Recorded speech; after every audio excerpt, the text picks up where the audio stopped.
ശ്രീ ഷാബു പ്രസാദ്, താങ്കൾ എങ്ങനെയാണ് ഇതിനെ കാണുന്നത്?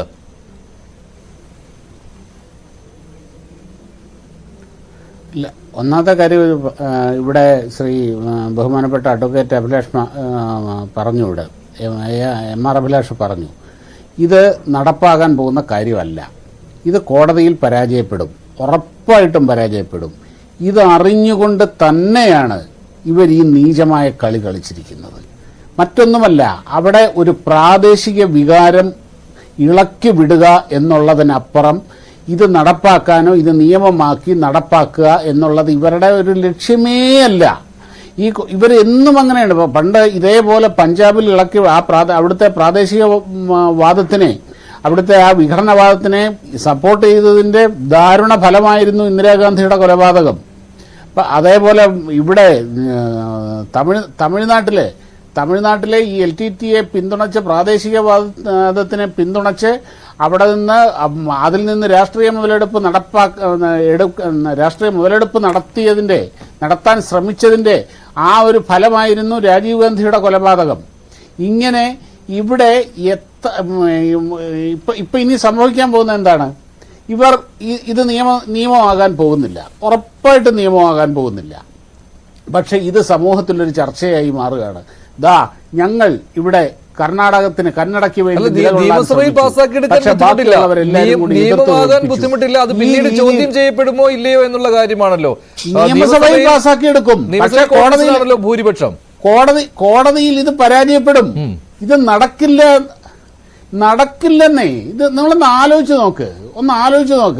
50% സർവ മാനേജ്മെന്റ് പൊസിഷനിലും 50% കന്നഡ, നോൺ മാനേജ്മെന്റ് പൊസിഷനുകളിൽ 75% കന്നഡികർ, ബാക്കിയുള്ളിടത്ത് 100%. ഈ രീതി അത് മാത്രമല്ല, അവിടെ ജോലി ചെയ്യണം എന്നുണ്ടെങ്കിൽ അവർ കന്നഡ പഠിക്കണം, അവരെ കന്നഡ പഠിപ്പിക്കാനുള്ള സൗകര്യം ഈ സ്ഥാപനങ്ങൾ ചെയ്തു കൊടുക്കണം, ഇല്ലെങ്കിൽ അവർക്ക് പിഴ. ഈ രീതിയിലൊക്കെയാണ് ഇതിൻ്റെ അത് ചെയ്തു വച്ചിരിക്കുന്നത്. ഈ സ്നേഹത്തിന്റെ കടയിൽ ഇവരാണല്ലോ ഇപ്പോഴത്തെ ഈ ലോകം മുഴുവനും സ്നേഹത്തിന്റെ ടോട്ടൽ ഹോൾസെയിൽ ഡീലേഴ്സ് ആണല്ലോ ഇവര്. അവിടെയാണ് ഈ വിഘടനവാദത്തിന്റെ, ഈ പ്രാദേശികവാദത്തിന്റെ ഒരു വലിയ അതിന്റെ കച്ചവടം ഇപ്പോൾ നടക്കുന്നത്. സത്യം പറഞ്ഞു കഴിഞ്ഞാൽ അതിഭീകരമായ ഒരു സാമൂഹ്യ ദുരന്തത്തിലേക്കാണ് ആ സംസ്ഥാനത്തിനെ ഇവർ നയിച്ചുകൊണ്ടിരിക്കുന്നത്. കാര്യം ഇതവർ ആ വിഷവിത്തുകൾ അവിടെ വിതച്ചു കഴിഞ്ഞു. ഇനിയും ഇത് നിയമമായാലും ശരി ഇല്ലെങ്കിലും ശരി, ഈ വിഷവിത്തുകൾ അവിടെ നിലനിൽക്കുക തന്നെ ചെയ്യും.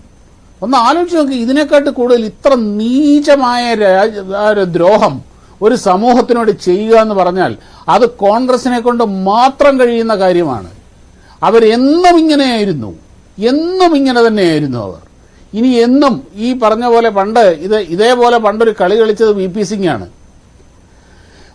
അന്നത്തെ ആ രാഷ്ട്രീയ നിലനിൽപ്പിനും രാഷ്ട്രീയ നേട്ടങ്ങൾക്കും വേണ്ടി മാത്രം ആ മണ്ഡൽ കമ്മീഷൻ റിപ്പോർട്ട് ഉപയോഗിച്ചുകൊണ്ട് അന്ന് നമ്മൾ കണ്ടതാണ് ഈ രാജ്യം മുഴുവനും എങ്ങനെയൊക്കെ ഏതൊക്കെ രീതിയിലാണ് കത്തിയെരിഞ്ഞത് എന്നുള്ളത്. കാര്യം നമ്മുടെ സമൂഹം എന്ന് പറയുന്നത്, ഈ വൈവിധ്യമുള്ള സമൂഹം എന്ന് പറയുന്നത് വളരെ ഡെലിക്കേറ്റും കൂടെയാണ്. വളരെ വൈകാരികമായ തന്നെ ഒരുപാട് പ്രശ്നങ്ങൾ ഇങ്ങനെയുള്ള ഇഷ്യൂവിനെ സമീപിക്കുന്ന ഒരു രീതിയാണ് ഇവിടെയുള്ളത്. അതുകൊണ്ട് തന്നെ ഈ രീതിയിലുള്ള പ്രാദേശികവാദത്തിനെ സപ്പോർട്ട് ചെയ്യുക എന്ന് പറഞ്ഞാൽ, ആ പ്രാദേശികവാദത്തിനെ പ്രോത്സാഹിപ്പിക്കുക എന്ന് പറഞ്ഞാൽ അത് അക്ഷന്തവ്യമായ തെറ്റാണ്. ശരി, ഞാൻ താങ്കളിലേക്ക്